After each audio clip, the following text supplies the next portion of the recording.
Welcome to Season 16 of Bosse High School's EVSC Community Link.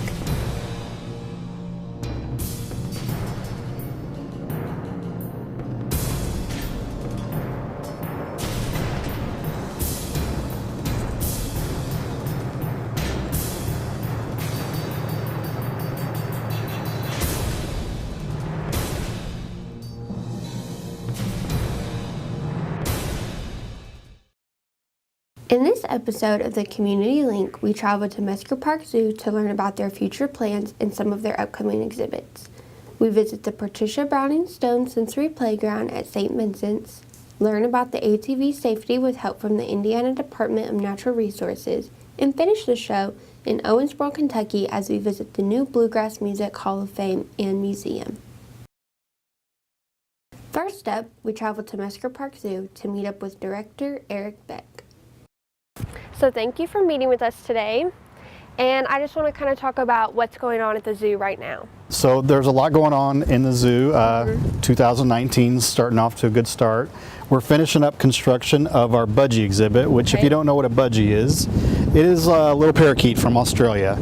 So we have about 250, almost 300 of these birds at the zoo.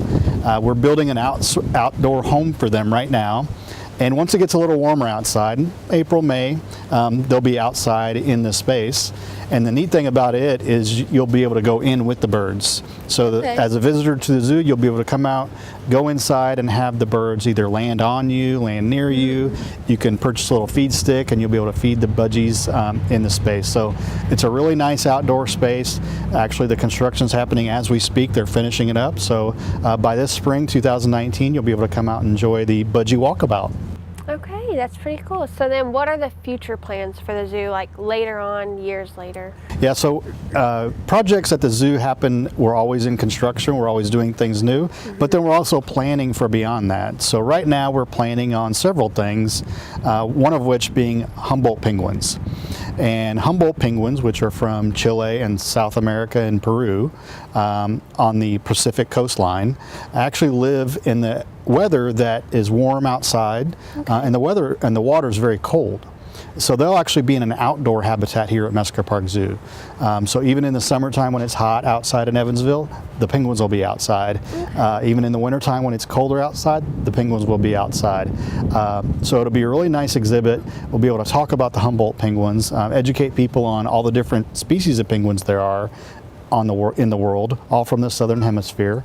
And we're really excited about it. So where that project sits right now is we are raising money for that. Okay. So we are currently raising money to start building it. At the same time as we're raising money, we're also designing the project. So we're what's called in construction documents. Okay. So that means we're actually talking about everything from which way the doors open inside, how big the nest boxes are for the penguins, what temperature requirements are for the indoor area versus the outdoor area. We're really in the very small details of the exhibit. Gotcha. And that's our next project. So we hoping to start constructing that as soon as this year. So if we raise enough money this year, we'll actually just start building our exhibit in 2019. The unfortunate part is it takes a long time to build an exhibit that complicated. So it could take as long as 1.5 to 2 years to build that exhibit. And so we would be looking at well into 2021 as far as opening penguins. But it's an exciting time. People will be able to come out and see the progress of not only the budgie exhibit, but also penguins. And then in addition to that, we always talk about ideas that we have on paper, right? So these are ideas that maybe not in the realm of we're not designing exhibits for, we're not necessarily raising money for, but we're planning for, and that's called our master plan. And so in our master plan right now, after penguins, we would be looking at probably like a lion exhibit. And that's part of our master plan, is to go and do more Africa spaces in the zoo. So it might be a refresh of our giraffe habitat, it might be a new lion exhibit, so all sorts of African themed areas. And in addition to those, we're always working on things that are already here. So exhibits that already exist at zoo, whether making improvements to them or expanding on those exhibits here. Okay, so is it hard to get the animals here, or is that an easier process? That actually can be the easiest part of all of this. we zoos across the country actually cooperate with each other. So, and when we're looking at acquiring penguins, we don't have to go out and find penguins or buy penguins or things like that. What we do is say, hey, Mesquite Park Zoo in Evansville, Indiana needs about 10 Humboldt penguins in the year, whatever. And then there's a person that's in charge of all the penguins for North America. And so he will tell other zoos, he'll say, you know, Seattle Zoo, go ahead and breed your penguins to have chicks for Evansville. Boston, go ahead and breed your chicks to have chicks for Evansville. And so they'll coordinate, and then they'll actually plan to have chicks at other zoos that come to us later. Okay. Thank you for meeting with me today. Thanks for having me. Reporting from Mesquite Park Zoo for Bosse's EVSC Community Link, I'm Peyton Hawes. In this segment, we learn about sensory processing disorder and what is being done to help those who suffer from it.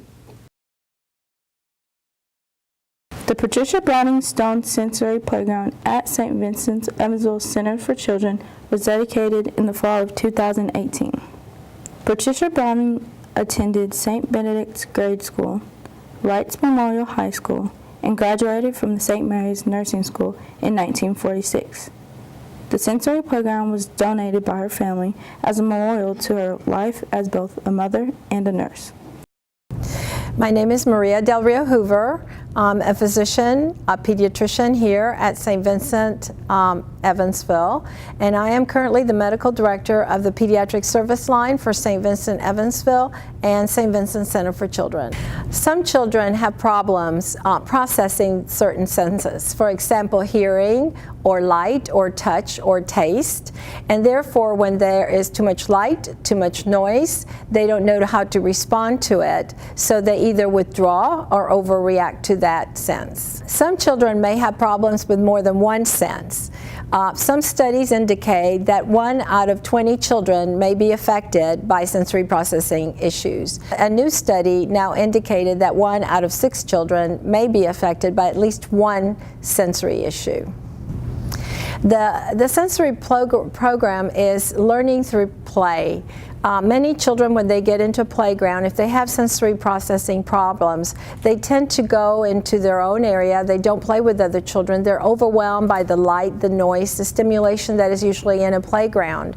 So by working with therapists in a sensory playground, they learn to overcome their problems with sensory perception and are able to play with their siblings, with their friends, and with their families. So it is a place for therapy. We take the playground as the therapy point where the specialist and the therapist work with the children and teach them how to cope and how to be able to overcome the problems related to that specific sense.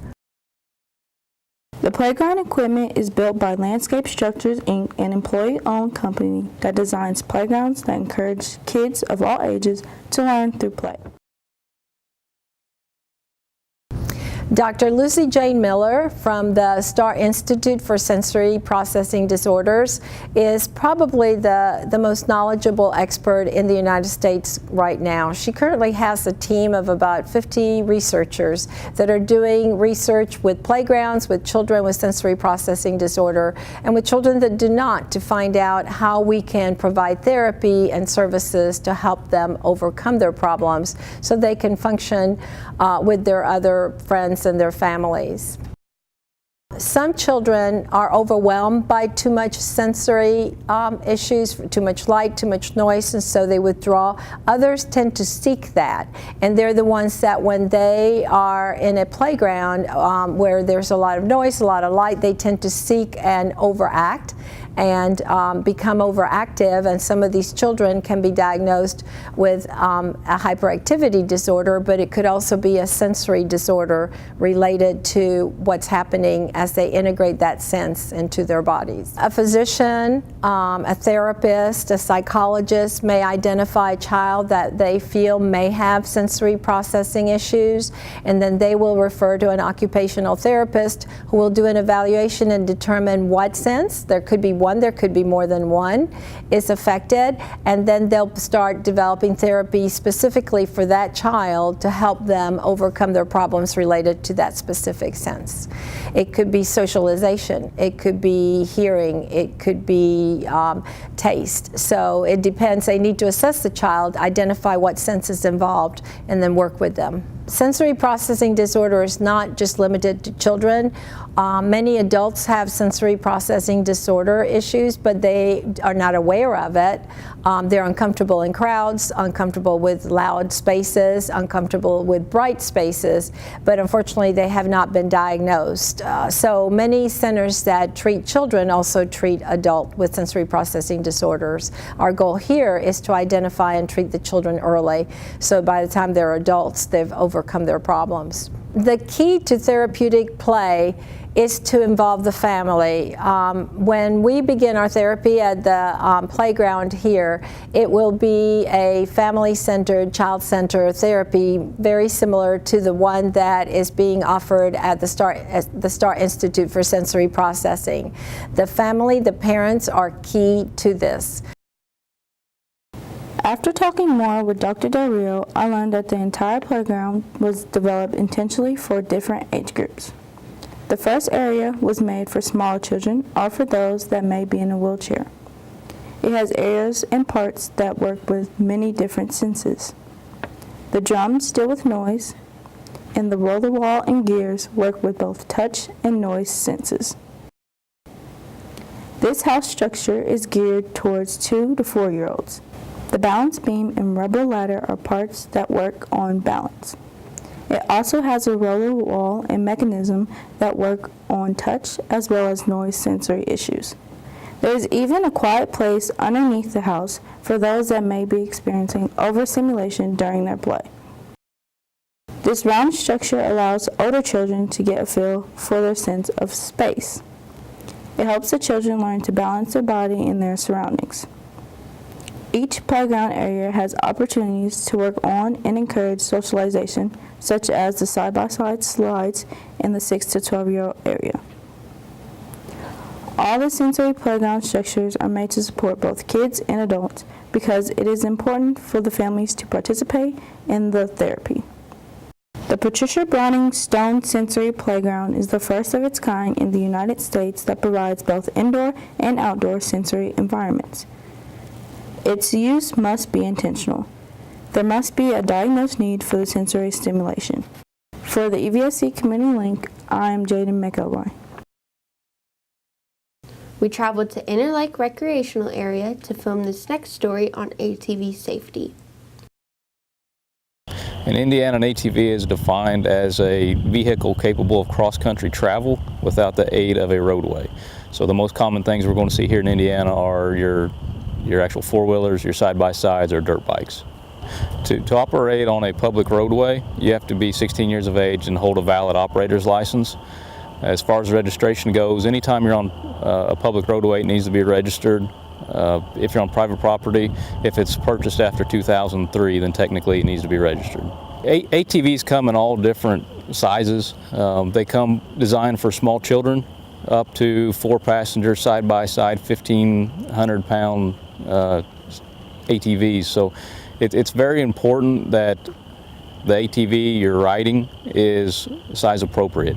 Whenever we have a lot of the serious bodily injury accidents, fatalities, a lot of times you may have a 500 or 600-pound machine that lands on top of a child, and it either crushes them or they can't get it off and it suffocates them. Right. Almost all the accidents we see are operator error.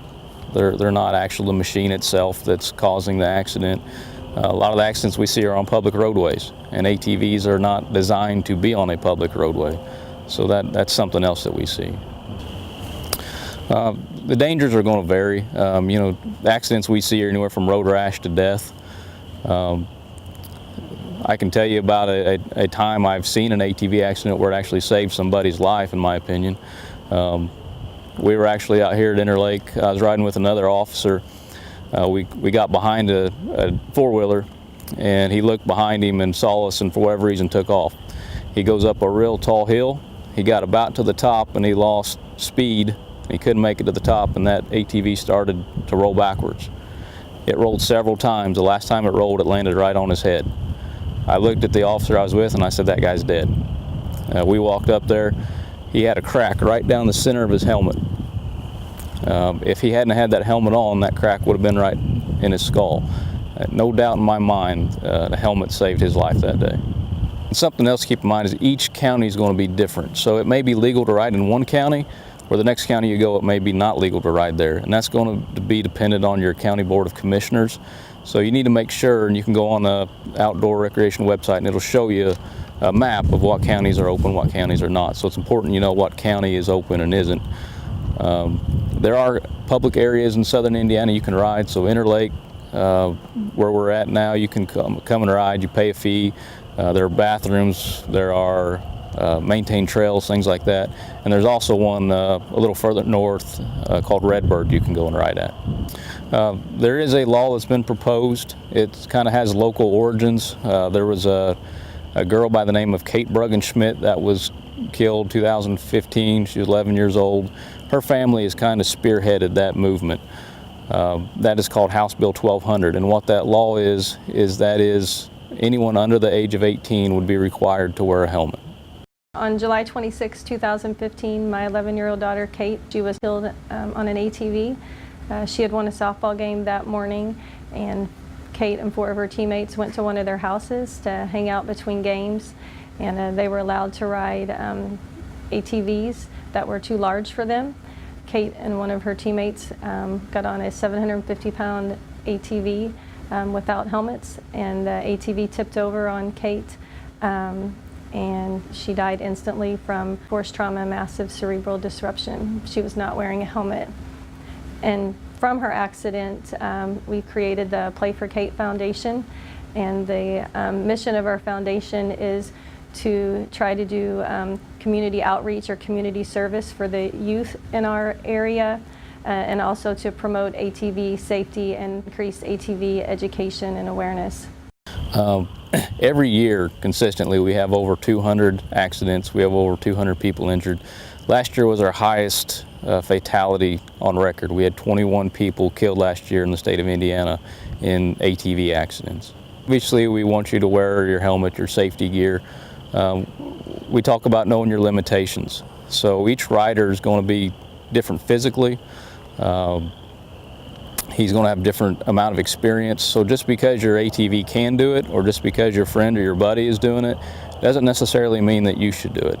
So you need to know your limitations. You can sit here and we can tell people the numbers and we can tell you stories, but if we don't have buy-in from the public, if we don't have people that go out and change how they actually operate or change the safety measures that we take, we're just wasting our time here. So we really need buy-in from the public. In our last segment of the year, we learn about the history of bluegrass music while visiting Owensboro's new Bluegrass Music Hall of Fame and Museum. So my name is Chris Joslin, and I'm the Executive Director at the Bluegrass Music Hall of Fame and Museum in Owensboro, Kentucky.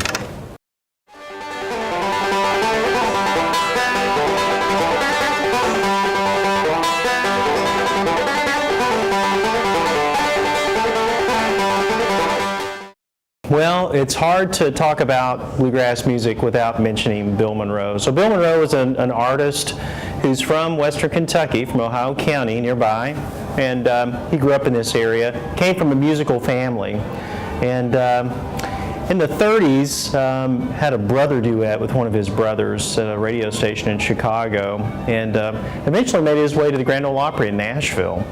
And it was there that he concocted this musical style and brought some of these elements together that we now know as bluegrass. In those days it was all just country music, or a lot of folks referred to it as hillbilly music, but it was there really in the 1940s that Bill Monroe started connecting with the musicians that helped, I guess, create his vision for bluegrass music. So everyone really traces the genre back to this one individual, Bill Monroe, and his many collaborators that established what eventually became a distinctive genre, bluegrass music, named after his band, the Bluegrass Boys, from the state of Kentucky. So he wrote a lot about the state of Kentucky, and he was such a force to be reckoned with that people didn't really know what to call his music, so they started calling it bluegrass music. So if there were a Mount Rushmore of bluegrass music, it would have Bill Monroe, it would have Lester Flatt and Earl Scruggs, and then it would have the Stanley brothers, Ralph and Carter Stanley. So these are the early artists that really emerged as standard bearers for the music. And honestly, they wrote and recorded what is often considered kind of the bluegrass songbook. So the repertoire really is based on those artists. And they're both from different parts of the country. Bill Monroe from Western Kentucky, Earl Scruggs from North Carolina, Stanley Brothers from Virginia, Lester Flatt from Middle Tennessee. So they all brought some influences with them, but some of the influences that are really easy to pinpoint with bluegrass music is Scotch-Irish fiddling and banjo music. When you think about the banjo from Africa and the fiddle from Europe and how that came together here in the United States. And then, gospel music is a big foundation for bluegrass music, and the blues is a foundation for bluegrass music. Old folk songs. So all those things really come together as building blocks for bluegrass music. And I think those were many of the influences that Bill Monroe, Flatt and Scruggs, and the Stanley Brothers brought with them. You know, the music of the day, some of the popular music of the day, Tin Pan Alley music, early country music influences, and then certainly just music that was very particular to their region where they grew up, whether it was banjo playing in North Carolina, mountain music in Virginia where the Stanley Brothers came from, or this great melting pot of fiddle music, square dance music, and the blues here in Western Kentucky. So it's pretty fascinating when you think about the story of bluegrass is really kind of a story of America when it comes to music. Earl Scruggs, he's in the Bluegrass Music Hall of Fame. You can read all about this guy right here. And he wrote a lot of songs that are really tied to the banjo, that are kind of hallmark songs. One of them was Foggy Mountain Breakdown. It goes a little bit like this.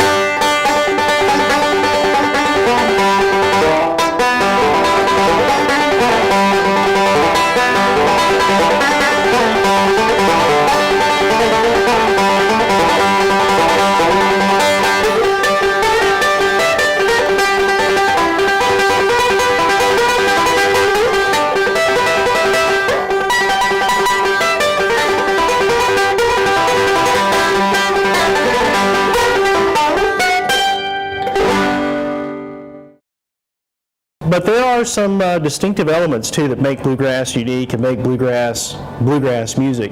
Part of it is the instrumentation.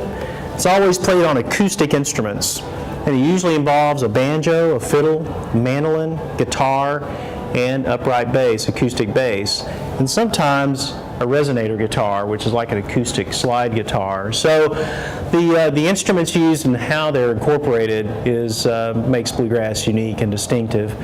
Bluegrass also, and this has taken its influence from Bill Monroe, is characterized by usually faster tempos, a lot of harmony vocal singing.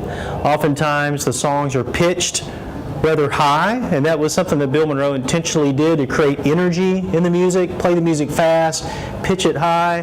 So it's one of those things where you can't rely on anything but what you bring to the table in terms of the sound you can get out of the instrument, the sound you can get out of your voice. But if it's played fast and pitched high, then you have to kind of work for it. But that brings some real energy to the table around bluegrass music. Something else that I think makes it unique and special is that a lot of people in bluegrass music who are fans are also participants. I'm a good example of that. I'm a fan of bluegrass music. I buy the records, I go to the shows, I'm hopelessly obsessed. But I like to play too. And so you'll find that there's a fairly high percentage of people who go to a bluegrass concert who are also musicians. And I think that makes it really unique as well. And the artists within bluegrass music are usually pretty accessible. They like to meet the fans and sometimes even play music with them. I've been to many shows and festivals where the artists themselves might even do a workshop, answer questions, play music with the fans. And I think that's a really special part, is just the access to the artists. And then finally, I think bluegrass music, again, has a rich tradition that's rooted in time, place, and person. you know, that time when it was birthed really was in the 40s and the 50s. Bill Monroe, he's from right here in Kentucky. So I like the fact that it has its roots right here in this region, and it's rooted in that.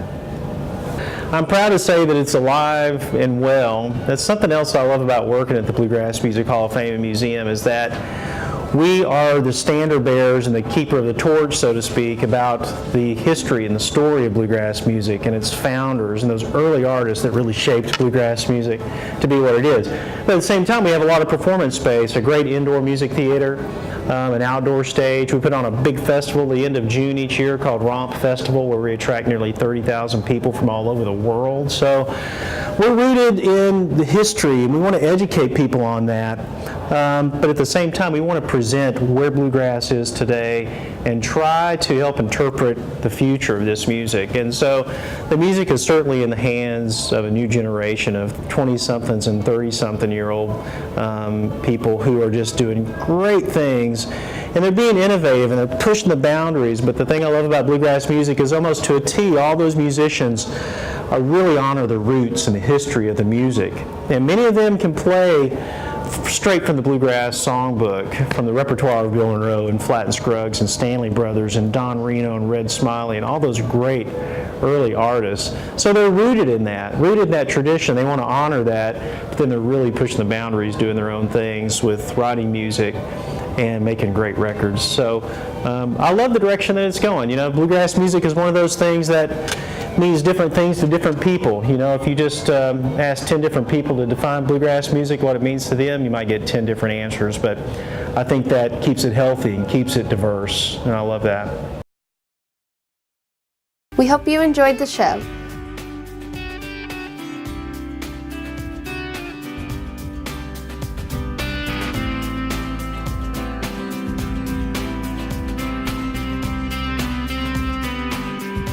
We would like to give a special thanks to our sponsors, Gerald and Leanne Scott, the Acropolis Mediterranean Restaurant, and WNIN. This has been a Bulldog production.